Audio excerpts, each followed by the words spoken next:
नमस्कार, कैसे हैं आप सभी लोग।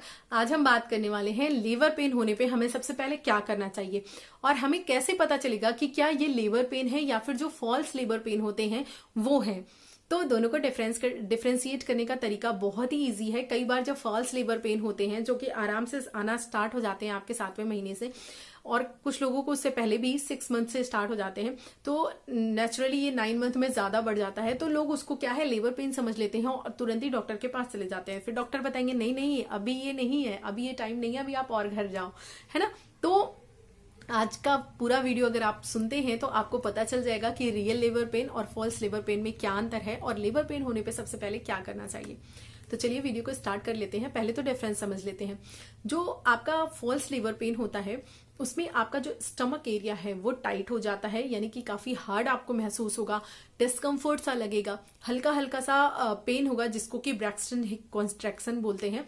हल्का पेन होगा जिसे नकली लिवर पेन बोलते हैं, वो होगा आपको। लेकिन ये जो पेन है ना, ये धीरे धीरे खत्म हो जाएगा और ये पेन आपको रिपीट नहीं होगा बार बार। जैसे कि मान लीजिए आपको मॉर्निंग में एक बार हो गया, फिर दिन भर आपको नहीं होगा, हो सकता है शाम को आपको एक बार हो गया, या फिर हो सकता है 2 दिन में एक बार हो रहा हो, या फिर डेली हो रहा हो लेकिन एक बार हो रहा हो, वो इस तरीके से होगा। लेकिन जो आपका रियल लेबर पेन होता है वो ऐसा होता है कि जैसे मान लीजिए आपका लेबर पेन स्टार्ट हुआ, आपको कमर के हिस्से से दर्द होना स्टार्ट हो सकता है या फिर स्टमक से होता हुआ कमर की तरफ जा सकता है। तो इस तरीके से स्टार्ट होगा। आपके थाइज में पेन हो सकता है एंड आपका बैक काफी ज्यादा दर्द हो सकता है, बैक में पेन हो सकता है, डिस्कम्फर्ट सा महसूस होगा, आपको थोड़ा सा लो लो सा फील होना स्टार्ट होगा।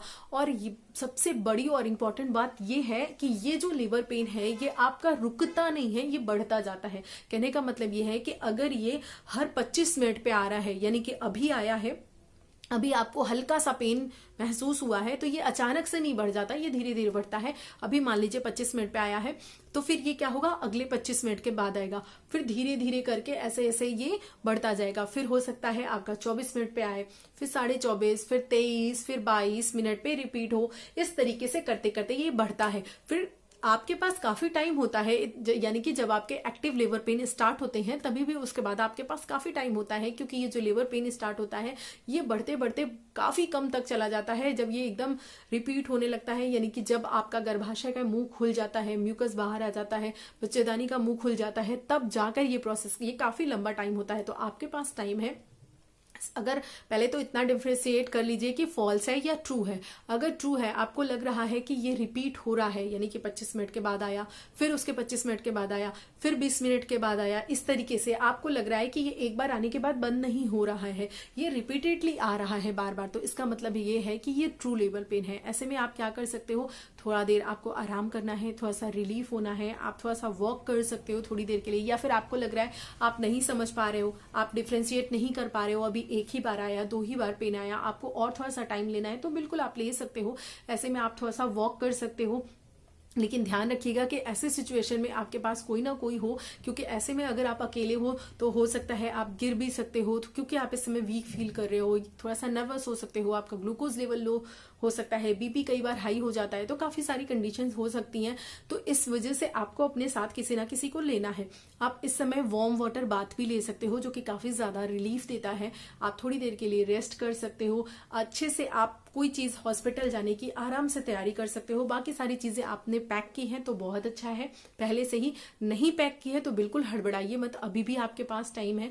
कुछ जरूरी चीजें जो आपको रखनी है आप रख लीजिए, अदरवाइज आप सिर्फ और सिर्फ अपने पेपर्स रखिए, जो कि बहुत ज्यादा जरूरी है। जो थ्रू आउट प्रेगनेंसी पूरे 9 महीने में आपके जितने भी पेपर्स बने हैं, जो कि अल्ट्रासाउंड रिपोर्ट हो सकती है, आपकी ब्लड रिपोर्ट है, डॉक्टर की जितनी भी पर्चियां हैं, जो भी हैं, वो सारी चीजें आप कलेक्ट करके एक फाइल में पूरा अच्छे से रख लीजिए। वो बहुत ही ज्यादा जरूरी है, क्योंकि आप उस डॉक्टर के पास जा रहे हो तो भी आपकी हिस्ट्री जरूरी है। अगर आप उस डॉक्टर के अलावा किसी और डॉक्टर के पास जा रहे हो, नजदीकी किसी हॉस्पिटल में जा रहे हो या हॉस्पिटल चेंज कर रहे हो, ऐसे में तो आपकी हिस्ट्री पता होना, आपका ब्लड ग्रुप पता होना, हस्बैंड का ब्लड ग्रुप पता होना, ये बहुत ही ज्यादा जरूरी है।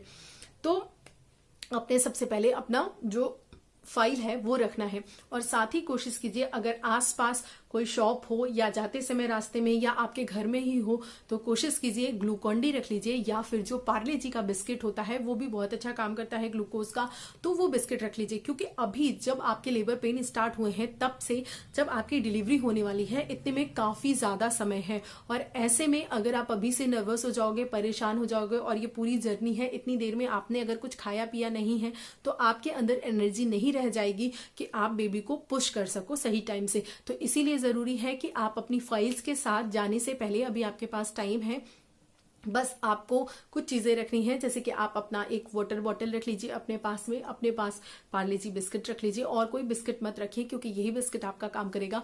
और आप रख सकते हैं कुछ नट्स रख सकते हैं जो कि बहुत ज्यादा हेल्दी होते हैं और उनको लेने से आपकी एनर्जी भी बरकरार रहती है।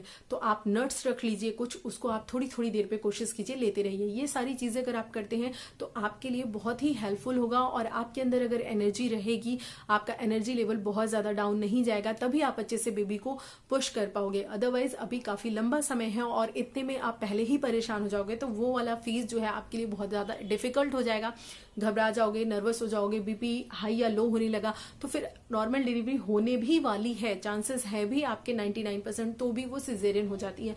क्योंकि कभी भी अगर आपका बीपी फ्लक्चुएट करने लगा या फिर आपका बीपी बहुत ज्यादा हाई है तो ऐसे में डॉक्टर जो है वो कभी भी आपको नॉर्मल डिलीवरी की सलाह नहीं देते हैं। तो इसीलिए आपको थोड़ा सा पेशेंस बनाए रखना है, लेकिन हाँ आपको ट्रैक करते रहना है कि आपका जो लेबर है वो कितने कितने मिनट पे अब आ रहा है, वो जल्दी जल्दी आना स्टार्ट हो रहा है तो फिर आप डॉक्टर के पास जाइए। लेकिन इन तैयारियों के बीच में जो मैंने कहा ये समय है, इतनी तैयारियां आप करके ही जाइए। लेकिन हाँ ये है कि अगर मान लीजिए आपको पेन स्टार्ट हुए या आपको डिस्कम्फर्ट हुआ, उसके साथ आपको कुछ चीजें दिख जाती हैं, जैसे कि मान लीजिए आपको म्यूकस दिख जाता है, यानी कि कुछ डिस्चार्ज दिखता है, इसका मतलब ये है कि आपके बच्चेदानी पे के मुंह पे जो म्यूकस लगा हुआ होता है, जो पदार्थ होता है वो निकल गया है। इसका मतलब ये है कि आपके बच्चेदानी का मुंह ओपन होना स्टार्ट हो गया है। इसके बाद भी टाइम होता है 10 सेंटीमीटर तक, जब बच्चेदानी ओपन हो जाती है तभी बच्चे की नॉर्मल डिलीवरी होती है, तो अभी टाइम है। तो इस वजह से आप इन सारी चीजों की तैयारी कीजिए। और साथ ही साथ अगर आपको इस डिस्कम्फर्ट के साथ अगर आपको ब्लड देखने के लिए मिल रहा है, यानी कि ब्लीडिंग हो रही है आपके वजाइना से, तो फिर आप नहीं रुक सकते हैं, तो फिर आपके पास टाइम नहीं है, तो आपको इमिडिएटली डॉक्टर के पास जाना है। या फिर दूसरा कंडीशन ये है कि अगर मान लीजिए आपका बीपी जो है वो बहुत ज्यादा बढ़ रहा है या बहुत ज्यादा घट रहा है, बीपी फ्लक्चुएट हो रहा है, तो ऐसी कंडीशन में भी आप घर पे नहीं रह सकते, वेट नहीं कर सकते। Third and most important condition ये है कि अगर मान लीजिए आपका वाटर ब्रेक हो चुका है, यानी कि बच्चे के आसपास का जो पानी है, जो एमनियोटिक फ्लूइड की जो थैली होती है वो अगर ब्रेक हो गई है, तो भी आपको डॉक्टर के पास भागना है। ऐसी कंडीशन में आप बिल्कुल भी वेट नहीं कर सकते, क्योंकि अगर पानी नहीं है बच्चे के आसपास तो फिर उसके लिए जो सिचुएशन है, जो कंडीशन है, वो धीरे धीरे डिफिकल्ट ही होती जाती है। तो इसीलिए आपको इमिडिएटली इन कंडीशंस में डॉक्टर के पास भागना है। अगर इनमें से कोई कंडीशन आपको नहीं लग रही है तो फिर आपके पास थोड़ा सा टाइम है, आप आराम से प्रिपरेशन करके तैयार होकर इजीली आराम से डॉक्टर के पास जा सकते हैं। तो आई होप मैंने आपको पहले तो चीजें बता दी कि false labour pain and true labour pains में क्या अंतर है, कैसे आप डिफ्रेंशिएट कर सकते हैं।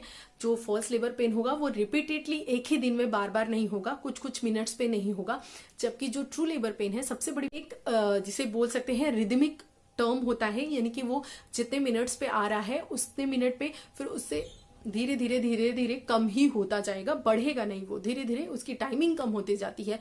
पहले 20 मिनट पे दर्द आ रहा था, फिर अभी 15 मिनट पे आएगा, फिर और कम होता जाएगा, ऐसे धीरे धीरे कम कम मिनट पे आपका दर्द होता जाएगा, और दर्द की जो इंटेंसिटी है वो धीरे धीरे बढ़ती जाएगी। तो ये अंतर हो गया आपका। बाकी मैंने आपको बता दिया कि कैसी कंडीशन में कितना टाइम है आपके पास, कैसे आप प्रिपेयर हो सकते हैं, क्या अपने साथ चीजें रख सकते हैं।